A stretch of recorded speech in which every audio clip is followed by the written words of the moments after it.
On the 6th day of Christmas, RobTop gave to me 6 minutes to make the hardest level that I could. Info and rules for this challenge will be in part 1 of the series, linked in the iCard up there and in the top line of the description. But without further ado, let's get going. Okay, I have big plans for this, so I'm probably not going to be talking much for the first part of it. Okay, just like that, I have made the proper setup for a cube maze, which, as you can see, is really easy to extend gameplay with. And just like that, I have 6 seconds of gameplay and I can just keep going. This is probably the best filler that there is. And now working with all the trigger shenanigans, which I'm more used to the 2.2 setup for triggers, so it's probably going to take me a bit to figure all this out. So we have a coin there, that goes pick up item 1, add that to a custom object so it's easier to move around, and then just place this around everywhere. In a real level, all of these coins would be made invisible, but I'm too lazy to set up an alpha trigger. And now, don't press escape. Now I press escape, select all since there are 22. I go here, put a big block there, set that to group 1, then instinct count, ID 1, target ID is 1, and count is 22 because there are 22 coins. And I think that I should have enough time to go through and playtest this to make sure it works. Okay, it does, but since that block might disappear a bit too late, I'm going to move it to a saw and put it there. And then I'm going to put a ship portal right here, and now I'm going to try and make a very fancy looking thumbnail. So I'm going to put some of these spikes like this, and I'm going to spend way too much time making a club step monster.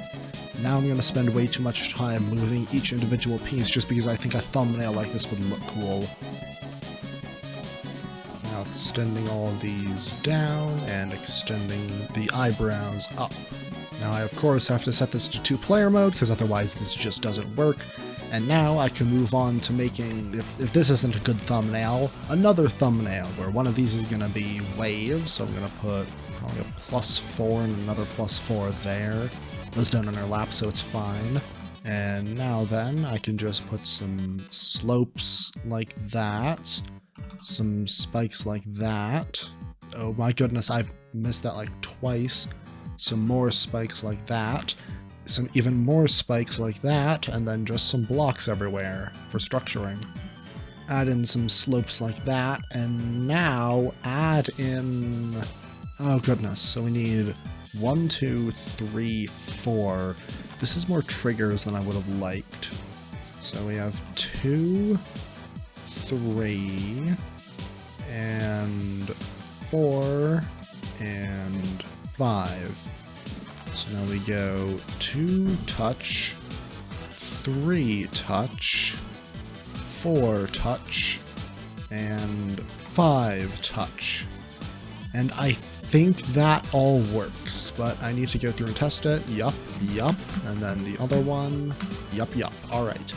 So now I can move on to the next thing, which I'll move it back into 2 ships, or maybe first go into a cube. This is going to automatically be yellow, so I don't really need a portal there, and then move it back into a ship, and I think that works, probably. Yeah, that works. And now I can go through and add in a bit different kinds of straight fly. Alright, I'm looking good on time. If I half space this in, then I can use... that's not a good way. So I can use the blue hitbox to try and align stuff with the blue hitbox instead of the not blue hitbox. I might move this all over just in case that bugs. Set the borders on that, and then just start putting a bunch of these in there and hope that they work. And make sure not to put them too close to each other because I really don't have time to playtest this. Right, that should be good. Alright, so I have about a minute left. Oh goodness. All these structures are just gonna have to do, I guess. Alright, so with a little less than a minute left, I guess I can transition into cube and do a few dozen jumps, I guess. Gotta make sure to put a blue portal on there so it doesn't just fly off into the distance. And then add... this is all you really need for a pyramid. Move it over 4. And again, to try and stop any skips, we're gonna go like that. And then I think go into mini wave and then just add mini wave spam all the way until the end. Or instead of that, I could add 2 spikes like this. Oh goodness. And then take this top bit and move it up 1 small space. These are the gaps used in the CPS fixed silent circles, and if I just keep these going until I'm almost out of time... Alright. Alright. Yeah, I sort of forgot about skip protection, but since I'm the one who bought the levels, I can ignore all the skips. And with a total of 19 seconds, this is the longest one of these by far, thanks to me using a lot of filler gameplay with jumps and this weird silent circles style wave and this really big cube maze. But anyways, on to the final showcase.